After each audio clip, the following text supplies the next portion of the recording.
Good morning, brothers and sisters in Christ. In today's Holy Mass, we include in our prayers the following intentions. For the thanksgiving of Ernesto and Carmelita Esteban, Resurrection Family, the Pineda family, Andy and Maan Tayag and family, Jasper John Rosimo, Marisa Roque and family, Daisy and Elvin de la Cruz and family, Max and Joel Murillo and family, and the ministry on altar servers. For the birthday thanksgiving of Cassandra Georgina Rubio, Maris Jasmine Lopez, Wilfredo Abrantes. For the special intentions of Maribel Mandela, Mary Manette Pineda, the Paldeng family, Emeline Guevara Angeles, Mr. and Mrs. Lenin Malang and family, Angie Bondok Liklikan, Amelia Julian and family, Lizzie Viray, Catherine Ann Dimitri, Elian Micael de Jesus, Fernando Baluyut and family, the Eludo family, and Eleanor Ventura. For the speedy recovery, safety, good health, and complete healing of Nora Simbul, Maylin Soberano, Nilo Udan, Benson Ong Sr., Carmelita Tiglao, Corazon Pangan, Luther Lopez, Corazon Rivera, Mario Pasion, Remigio Pangan, J.M. Mariz Flores, Romel, Riza, and Pauline Del Rosario, Patrick Gatbonton, Jennifer Lianzana, and all our sick relatives and friends. For the guidance and protection of the Holy Spirit, for the family of Annie Razon, and the family of Antonio and Josefina Guevara, and for the eternal repose of the souls of Alfredo Arce Sr., Norma Arce, Mark Harold Dalay, Ernesto Manag Sr., Marian Ocampo, Nancy Ocampo, Manuel Tongyo, Teresita Tongyo, Mark Louis Tongyo, Juanita Lagason, Cesar David, General Amado de Mata, Nelson Garma, Maylene Ong, Emilio Guevara, Wilfredo Dairit, Leonardo Rojas, Reynaldo Havelosa, Emily Rose Chicano, Aurelia Rubio, Ponciano Pineda, Seferino and Angela Estrabillo, Remigio Sr. and Victorina Rosimo, Rustico, Rufino, and Olivia Estrabillo, Claro and Petra Almario, Lorenza de la Cruz, Juli Adeher, Gloria Manalili, Joey and Barbara Abrantes, and all poor souls in purgatory. We also pray for our safety against the COVID-19 pandemic, for the speedy recovery and complete healing of all those affected by this coronavirus, for the eternal repose of all those who died because of this pandemic, and for the safety of all our frontliners. We all kneel for the Oratio Imperata.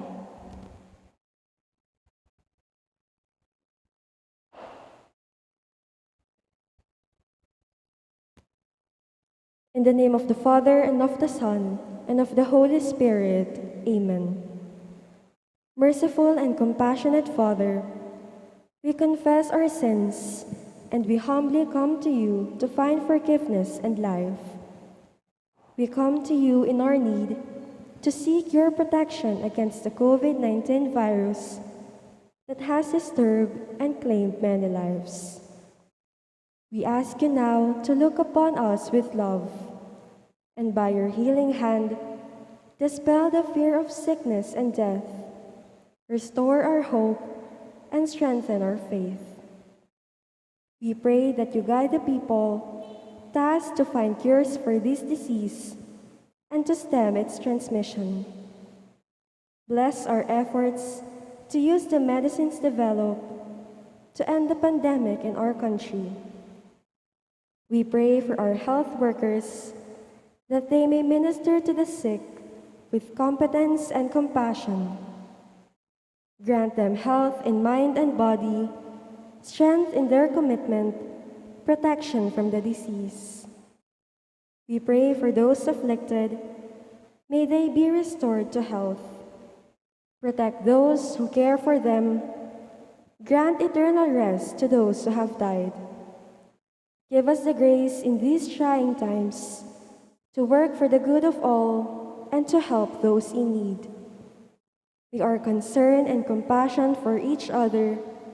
See us through this crisis and lead us to conversion and holiness.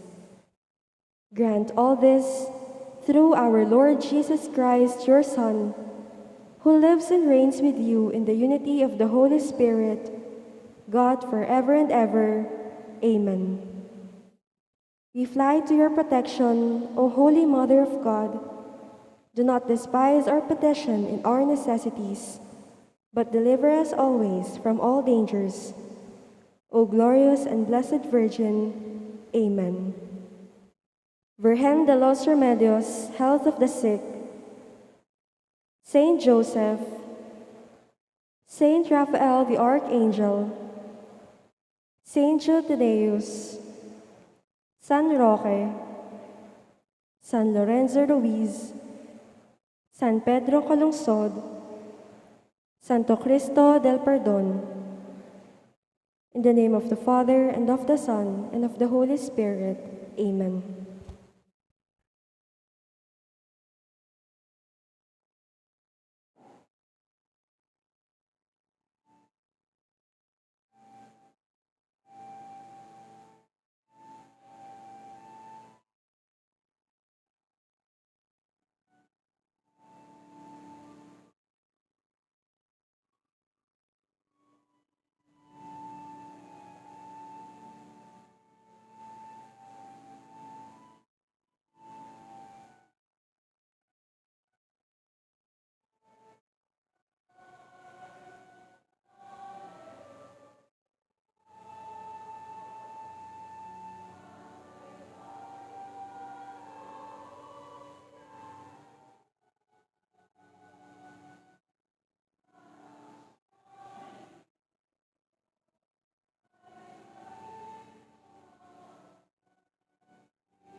As one family, let us begin our celebration with our act of faith.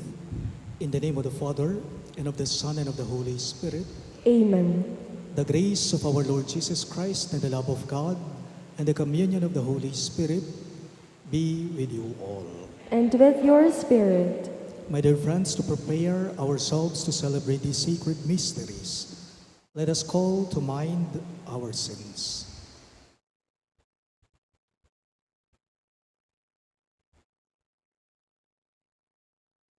You were sent to heal the contrite of heart.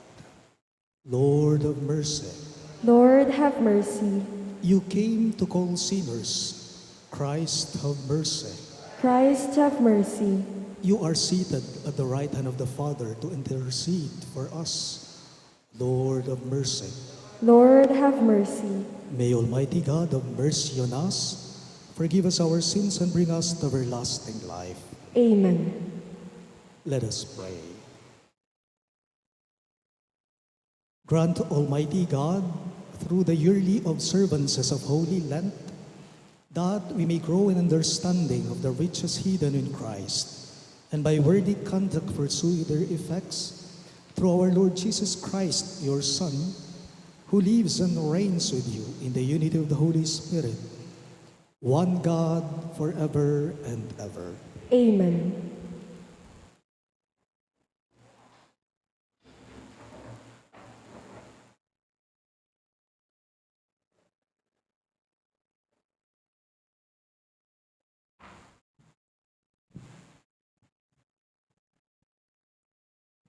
A reading from the book of Deuteronomy. Moses spoke to the people, saying, "The priest shall receive the basket from you, and shall set it in front of the altar of the Lord your God. Then you shall declare before the Lord your God, 'My father was a wandering Aramean, who went down to Egypt with a small household, and lived there as an alien. But there he became a nation, great, strong, and numerous. When the Egyptians maltreated and oppressed us, imposing hard labor upon us, we cried to the Lord, the God of our fathers, and he heard our cry, and saw our affliction, our toil, and our oppression. He brought us out of Egypt with his strong hand and outstretched arm, with terrifying power, with signs and wonders, and bringing us into this country. He gave us this land flowing with milk and honey. Therefore, I have now brought you the first fruits of the products of the soil, which you, O Lord, have given me. And having set them before the Lord your God, you shall bow down in his presence." The word of the Lord. Thanks be to God. We respond to the verses with a song. Be with me, Lord, when I am in trouble. Be with me, Lord, when I am in trouble. You who dwell in the shelter of the Most High, who abide in the shadow of the Almighty, say to the Lord, my refuge and fortress, my God, in whom I trust. Be with me, Lord, when I am in trouble. No evil shall befall you, nor shall affliction come near your tent. For to his angels he has given command about you, that they guard you in all your ways. Be with me, Lord, when I am in trouble. Upon their hands they shall bear you up, lest you dash your foot against a stone. You shall tread upon the asp and the viper. You shall trample down the lion and the dragon. Be with me, Lord, when I am in trouble. Because he clings to me, I will deliver him. I will set him on high because he acknowledges my name. He shall call upon me, and I will answer him. I will be with him in distress. I will deliver him and glorify him. Be with me, Lord, when I am in trouble.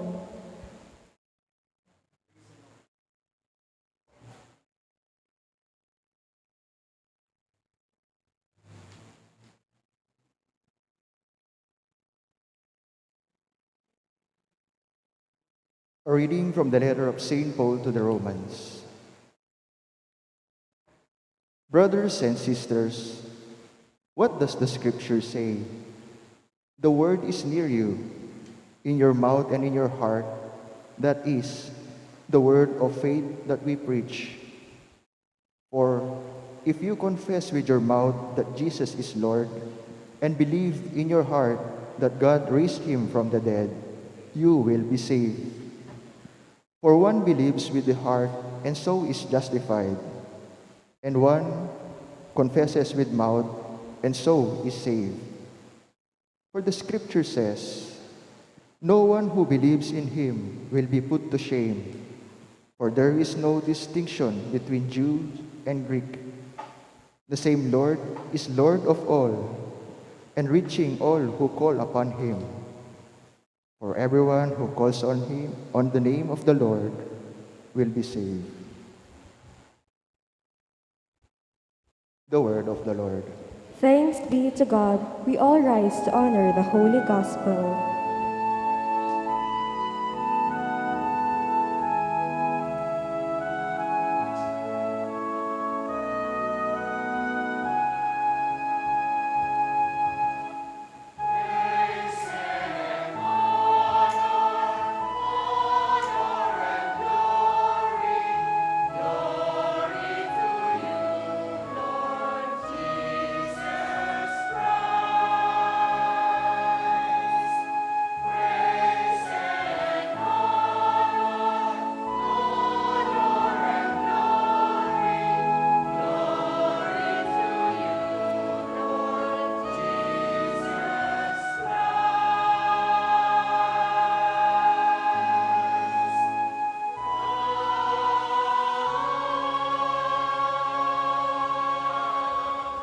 Altogether, one does not live on bread alone, but on every word that comes forth from the mouth of God.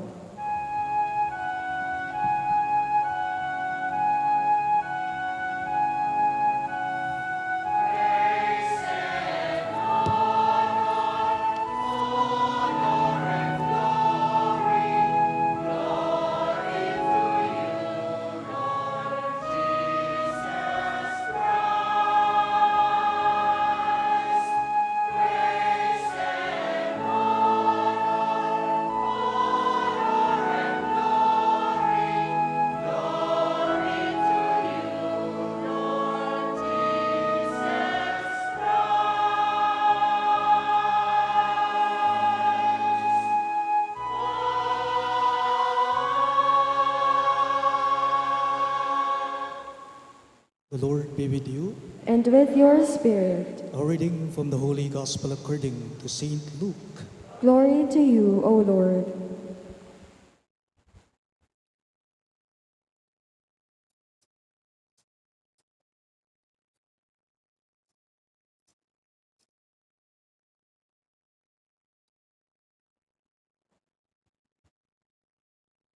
Filled with the Holy Spirit, Jesus returned from the Jordan and was led by the Spirit into the desert for 40 days to be tempted by the devil. He ate nothing during those days, and when they were over, he was hungry. The devil said to him, "If you are the Son of God, command this stone to become bread." Jesus answered him, "It is written, one does not live on bread alone." Then he took him up and showed him all the kingdoms of the world in a single instant. The devil said to him, "I shall give to you all this power and glory, for it has been handed over to me, and I may give it to whomever I wish. All these will be yours if you worship me." Jesus said to him in reply, "It is written, 'You shall worship the Lord your God, and him alone shall you serve.'" Then he led him to Jerusalem, made him stand on the parapet of the temple, and said to him, "If you are the Son of God, throw yourself down from here, for it is written, 'He will command his angels concerning you to guard you, and with their hands they will support you, lest you dash your foot against a stone.'" Jesus said to him in reply, "It also says, 'You shall not put the Lord your God to the test.'" When the devil had finished every temptation, he departed from him for a time. Sisters and brothers in Christ, the good news of our salvation.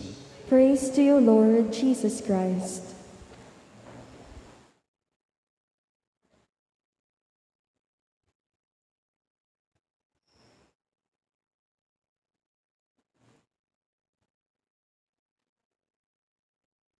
May kabarkada po ako, may kaibigan po ako, na sa tuwing bumibisita po ako o pumapasyal ako sa kanila, sa lugar nila, sa baryo nila, makikita mo, mapapansin mo yung mga bata sa kanila, ginagawa nilang playground ang kalsada.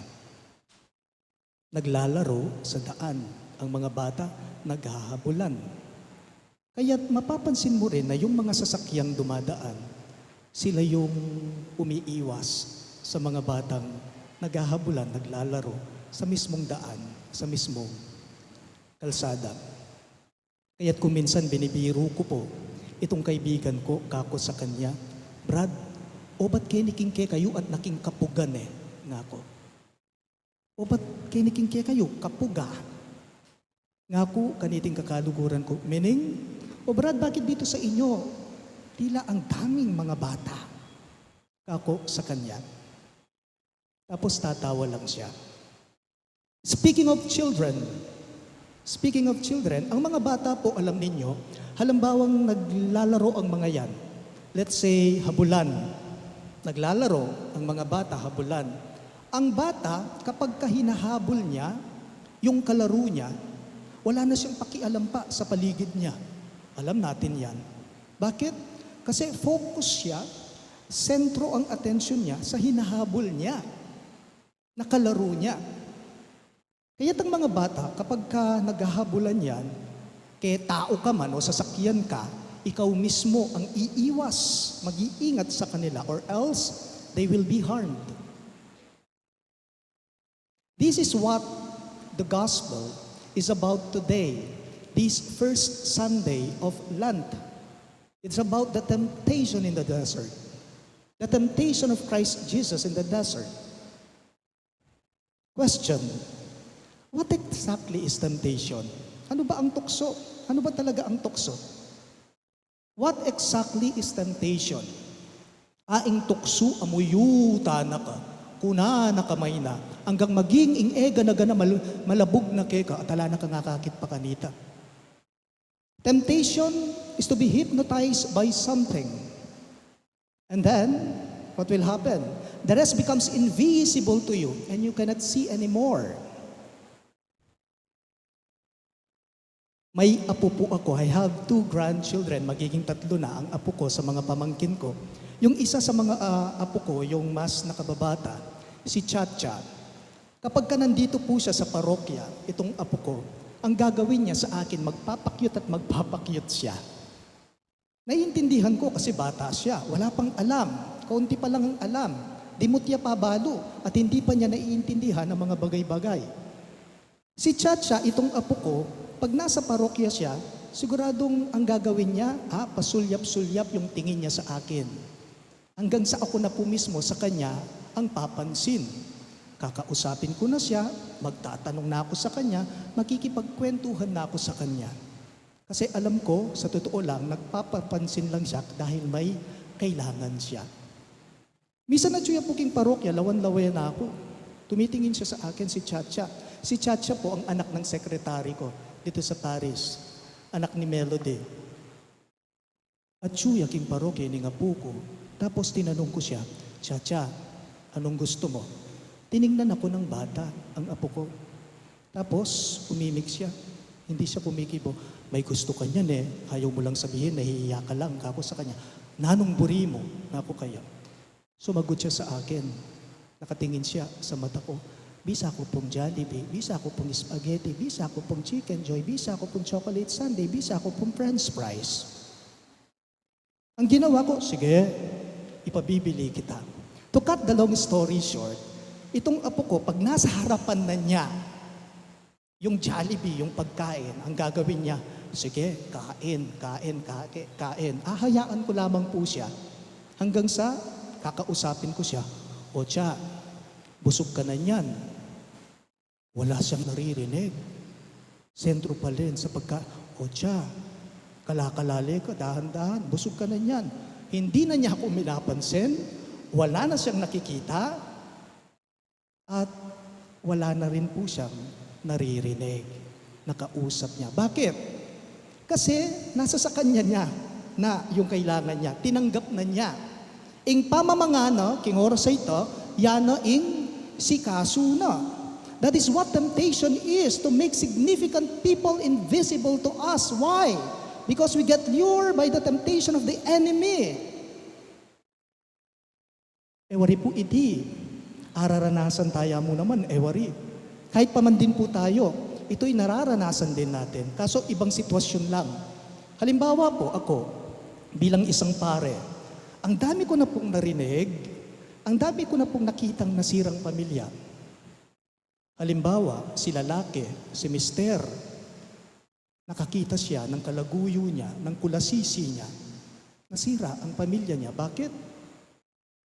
Kasi nga, sa babae niya, hindi na niya matanaw ang misis niya, hindi na niya kayang tanawin ang mga anak niya, hindi na niya matanaw ang pamilya niya, pati yung mga taong nagpapahalaga, nagmamalasakit, nagmamahal sa kanya.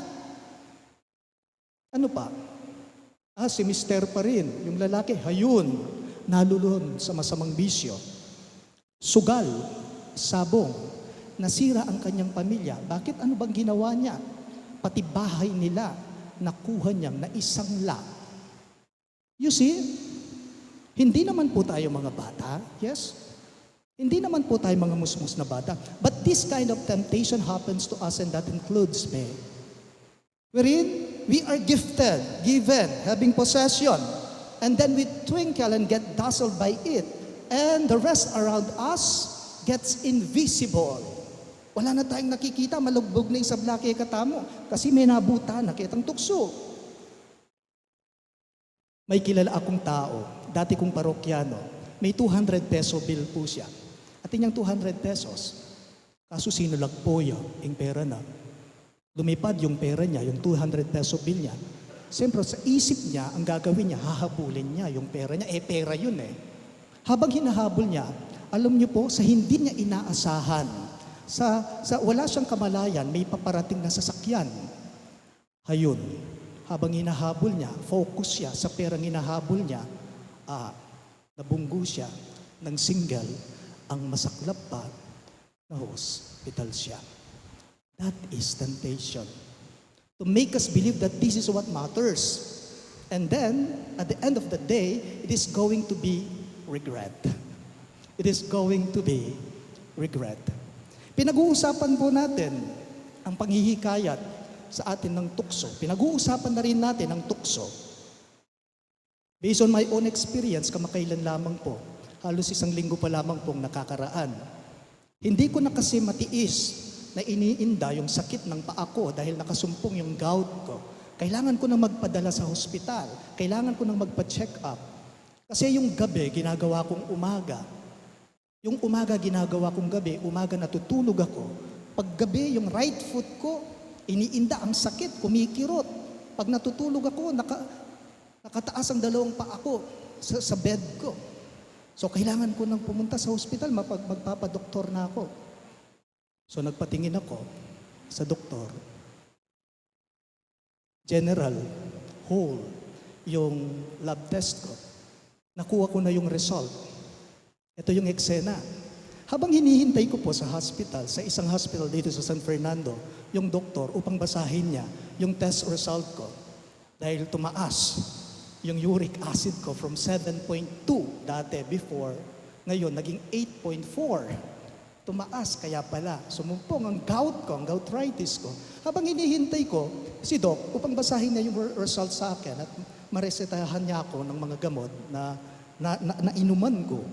Yung isa na kasama namin sa hospital, sa kwartong yon, sa clinic na yon, na naghihintay, inalis po niya yung face shield niya. Akala ko noon, dahil wala ng face shield, face mask na lang sa mga hospital po pala, required pa rin magpasa hanggang ngayon ang pagsusuot ng face shield. So yung isang nakaupo, naghihintay din siya, inalis niya yung face shield niya. Yung face mask niya nasa leeg na niya. Tinitignan siya ng mga kasama naming nakaupo naghihintay doon habang wala pa si Doc. Ang ginawa ko po, nilapitan ko siya. Nilapitan ko yung babae. Kako sa kanya, "Ma'am, excuse me po. Kako, pwede po ba ninyong pakiayos yung face mask ninyo at pakisuot po ninyo yung face shield ninyo? Protocol lang po para sa kaligtasan nating lahat dito." Kasi naka-aircon. Tapos kami doon, siya hanggang leeg yung face mask niya. Alam po ninyo, ang ginawa ng babaeng sinabihan ko, kinausap ko, alam yung ginawa niya at sinabi niya sa akin, tinignan ako na para bagang nanlilisik ang kanyang mga mata. Tapos sinabi niya sa akin, "Huwag mo akong pakialaman. Tutal, kung may i-infect man ako, kung may ma-infect man dito, hindi ikaw yon. Ako yon," sabi niya. Sa mga oras na yon, menggiligit ko sa narinig ko sa kanya. Natitempt ako sa mga oras na yon, natutokso akong patulan na siya. Kasi nagmamalasakit lang ako sa kanya. Pero alam po ninyo, mas nangibabaw sa akin sa mga oras na yon na hayaan ko na lamang siya. Intindihin ko na lamang siya. Inisip ko na lamang po sa mga oras na yon, baka summa cum laude yung test result niya. Kako, yun na lang yung iniisip ko. Siya naman yung magdadala noon, hindi na ako. Kako. In short, pinigil ko ang sarili ko. Ilang minuto lang po nakakaraan, tinatawag na ang aking pangalan. Sabi ng assistant ng doktor, "Among Norman," tumayo ako. Papasok na ako sa clinic ni Doc. Yung mga kasama kong nakaupo habang naglalakad ako, yung nasa likod ko, "Parisha. Pariya pala." So pumasok ako, hinayaan ko na sila. Pagkatapos ko kay Doc, paglabas ko ng clinic niya, hinahabol po ako nung babaeng pinagsabihan ako na wag ko siyang pakialaman. Total, siya naman daw yung mai-infect kung sakali at hindi ako. You see? That's what's going on into our life now. Pinagdadaanan natin yan, yung iba-iba lang yung sitwasyon nila. They call this reality, and I call this delusion. Jesus is to focus to God, that any lure by the evil, by the devil, is simply periphery. Jesus knows where to look up. Jesus, and He also knows who to follow.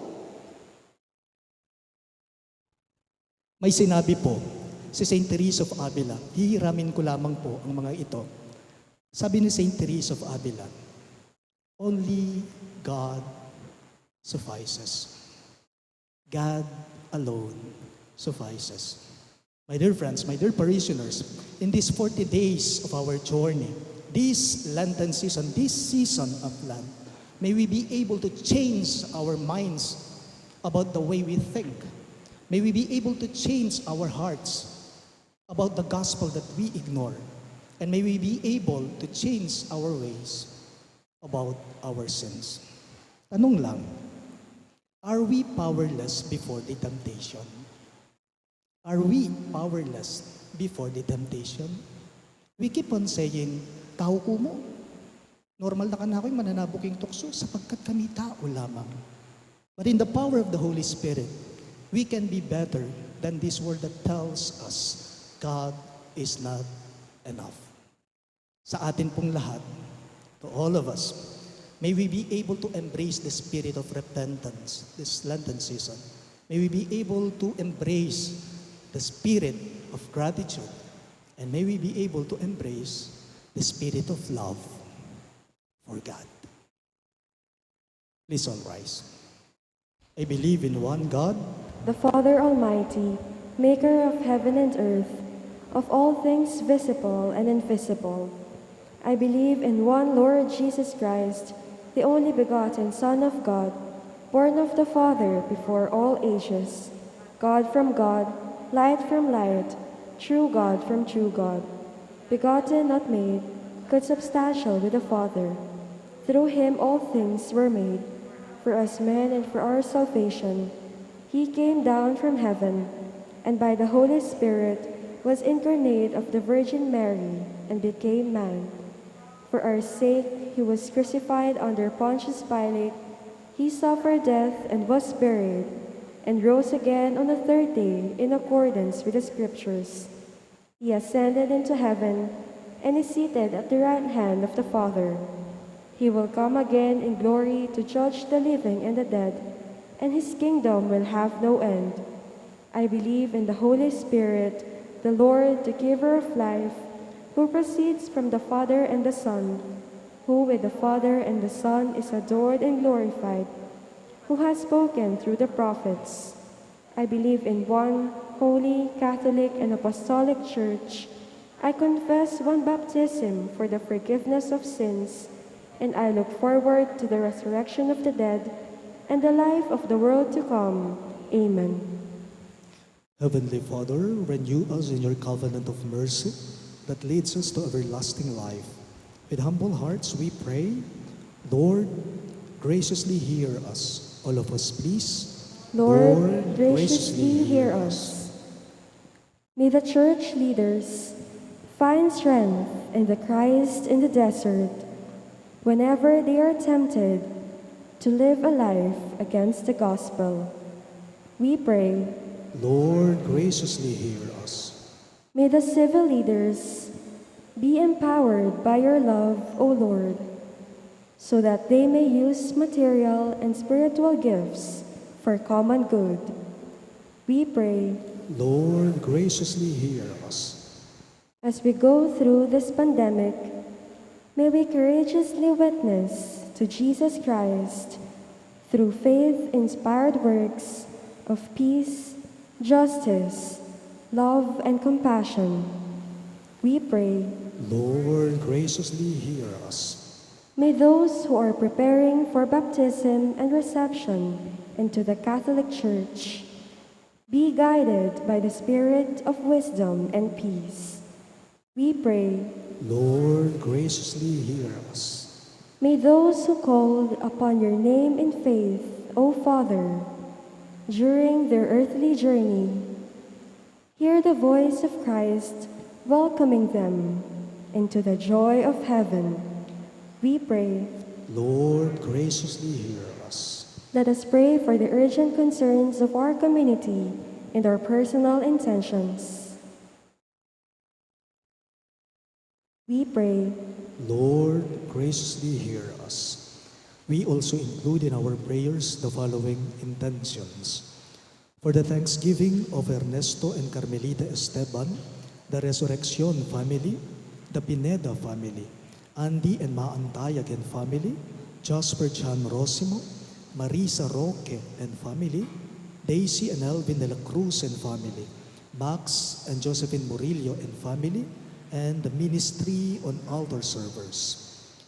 And for the birthday thanksgiving of Cassandra Georgina Rubio, Maris Jasmine Lopez, and Wilfredo Abrantes.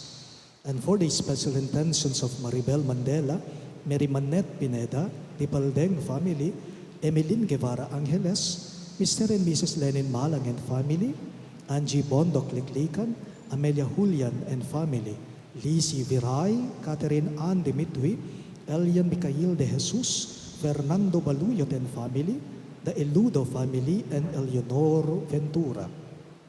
And for the speedy recovery, safety, good health and complete healing of Nora Simbul, Maylin Soberano, Nilo Udan, Dansong Ong Senior, Carmelita Tiglao, Corazon Pangan, Luther Lopez, Corazon Rivera, Mario Pasion, Remio Pangan, J.M. Maris Flores, Romel Riza, Pauline del Rosario, Patrick Gadbonton, Jennifer Lianzana, and all our sick relatives and friends. And for the guidance and protection of the Holy Spirit, for the family of Ani Razon and the family of Antonio and Josefina Guevara, and for the eternal repose of the souls of Alfredo Arce Sr., Norma Arce, Mark Harold Dalay, Ernesto Manag Sr., Marian Ocampo, Nancy Ocampo, Manuel Tongyo, Teresita Tongyo, Mark Louis Tongyo, Juanita Lagazon, Cesar David, General Amado de Mata, Nelson Garma, Maylin Ong, Emilio Guevara, Wilfredo Dairit, Leonardo Rojas, Reynaldo Havelosa, Emily Rose Chicano, Aurelia Rubio, Ponciano Pineda, Seferino and Angela Estrabilio, Remillo Senior and Victorina Rosimo, Rustico, Rufino, Olivia Estrabilio, Claro and Petra Almario, Lorenza de la Cruz, Julie Edeher, Gloria Manalili, Joey and Barbara Abrantes, and all poor souls in purgatory, we pray. Lord, graciously hear us. God our Father, through the Spirit you led Jesus into the desert to prepare him for his mission of mercy. Lead us by the same Spirit during this Lenten journey, that we may be spiritually prepared to celebrate the resurrection. We ask this through Christ our Lord. Amen.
We all rise for the incense.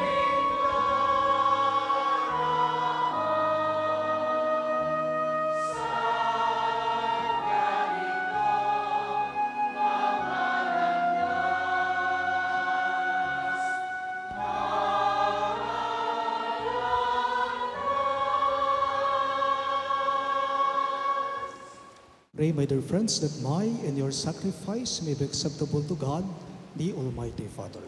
May the Lord accept the sacrifice at your hands for the praise and glory of his name, for our good and the good of all his holy church. Give us the right dispositions, O Lord, we pray, to make these offerings, for with them we celebrate the beginning of this venerable and sacred time. Through Christ our Lord. Amen. The Lord be with you. And with your spirit, Lift up your hearts. we lift them up to the Lord. Let us give thanks to the Lord our God. It is right and just. It is truly right and just, our duty and our salvation, always and everywhere to give you thanks, Lord, Holy Father, Almighty and Eternal God, through Christ our Lord.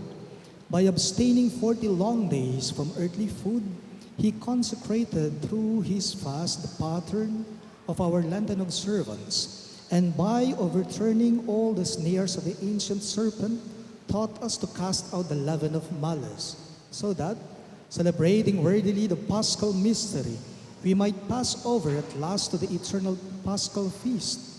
And so, with the company of angels and saints, we sing the hymn of your praise. Without end, we acclaim.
You are indeed holy, O Lord, the fount of all holiness. Make holy, therefore, these gifts, we pray, by sending down your Spirit upon them like the dewfall, so that they may become for us the body and blood of our Lord Jesus Christ. At the time he was betrayed and entered willingly into his passion, he took bread and, giving thanks, broke it and gave it to his disciples, saying, "Take this, all of you, and eat of it, for this is my body, which will be given up for you."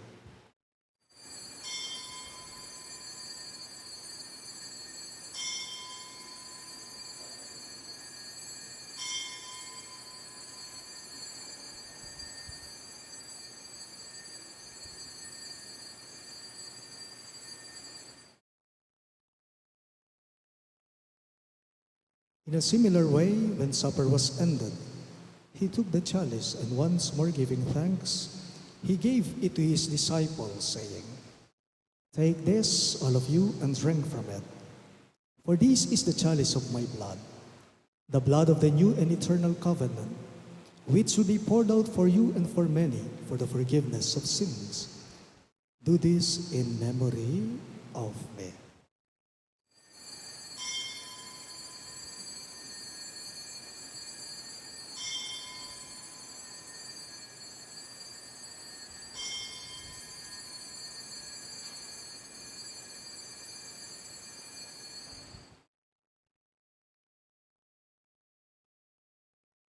The mystery of faith.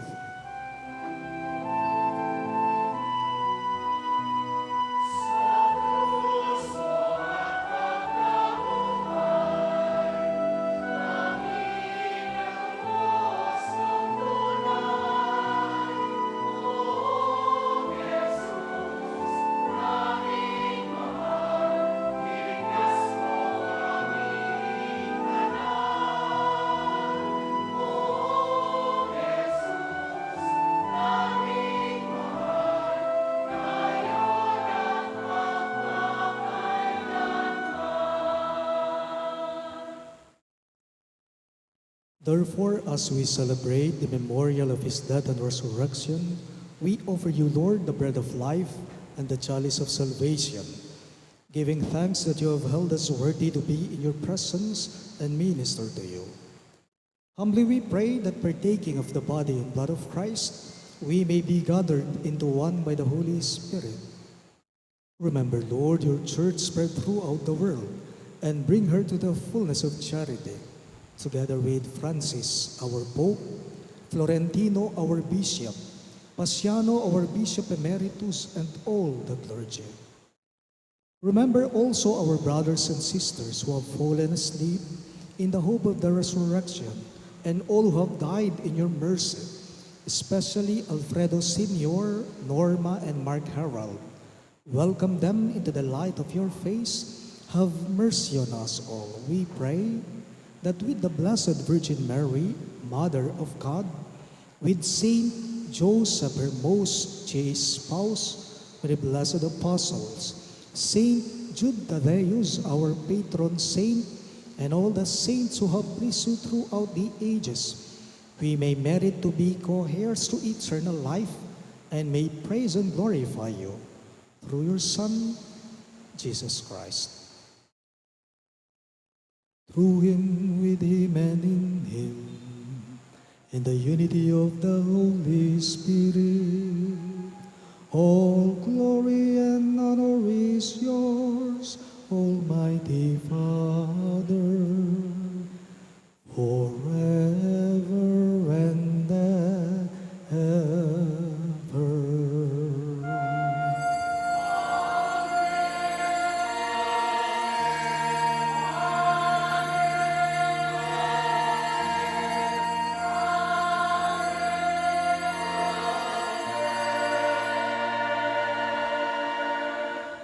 At the Savior's command and formed by divine teaching, we dare to pray.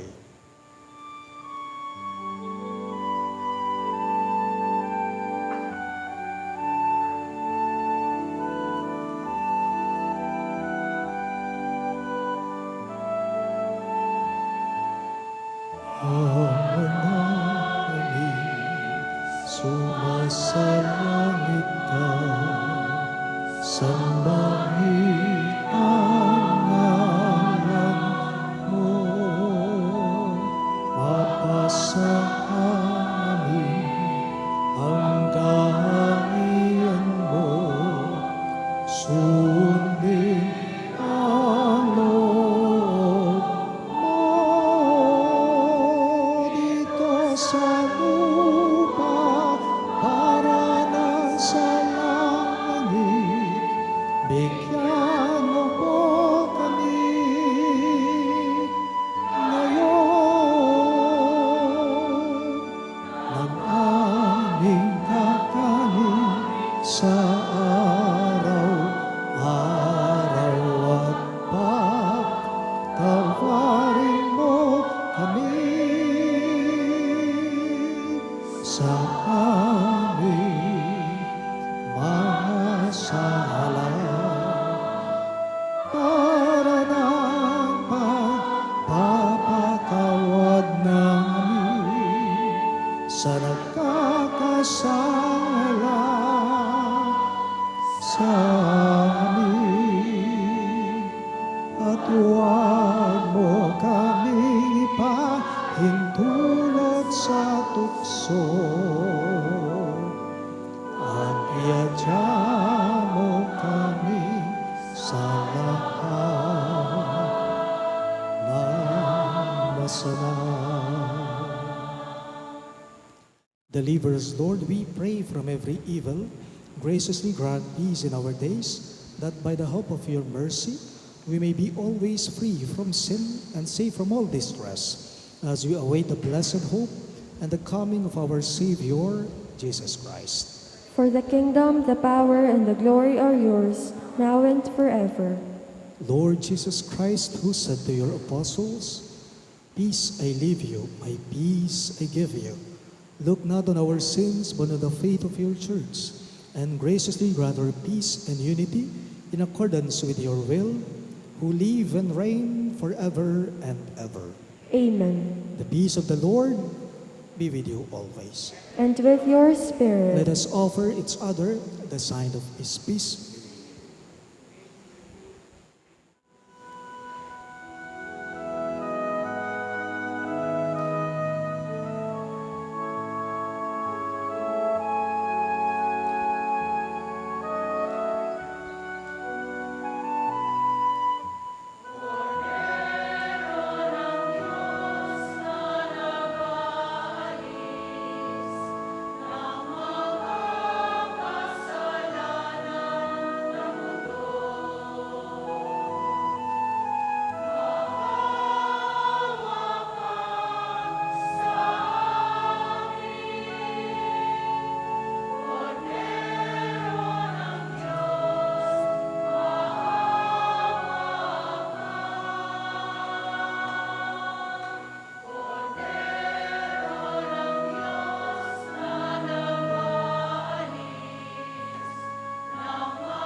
Behold our merciful Lord Christ Jesus. He is the Lamb of God who takes away the sins of the world.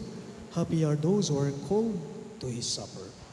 Lord, I am not worthy that you should enter under my roof, but only say the word, and my soul shall be healed.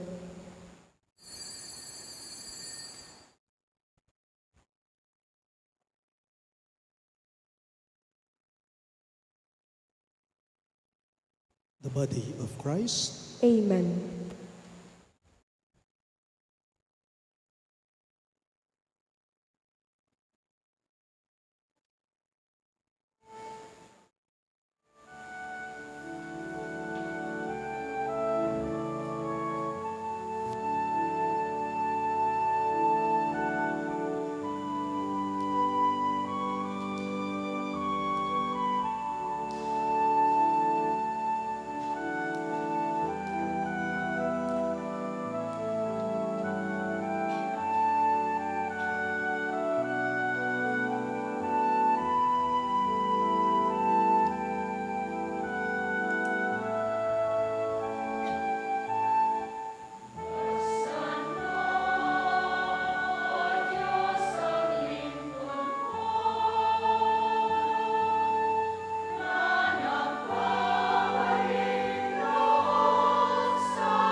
Please rise. Let us pray. Renewed now with heavenly bread, by which faith is nourished, hope increased, and charity strengthened, we pray, O Lord, that we may learn to hunger for Christ, the true and living bread, and strive to live by every word which proceeds from your mouth. We ask this through Christ our Lord. Amen. Please be seated for psalm announcements. Please be reminded that on Fridays of Lent, we continue our cluster Stations of the Cross, culminating with the celebration of the Holy Eucharist. This coming Friday, March 11, our Stations of the Cross will be held at Cluster Phase 2A, with the CWL as the support organization. The Holy Mass will be celebrated in Phase 2A. Therefore, please note that there is no Mass in the Parish Church. The schedule is as follows: 4:45 p.m., Holy Rosary; 5 p.m., Stations of the Cross; and at 6:30 p.m., Holy Mass. Let us be one with our parish community of Phase 2A in the observance of this Lenten activity. Thank you. We all rise for the final prayer and blessing. The Lord be with you. And with your spirit, Bow your heads and pray for God's blessing. May bountiful blessing, O Lord, we pray, come down upon your people, that hope may grow in tribulation, virtue be strengthened in temptation, and eternal redemption be assured through Christ our Lord. Amen. And may the Almighty God bless you. In the name of the Father, and of the Son, and of the Holy Spirit. Amen. The Mass is ended, and our mission begins. Thanks be to God.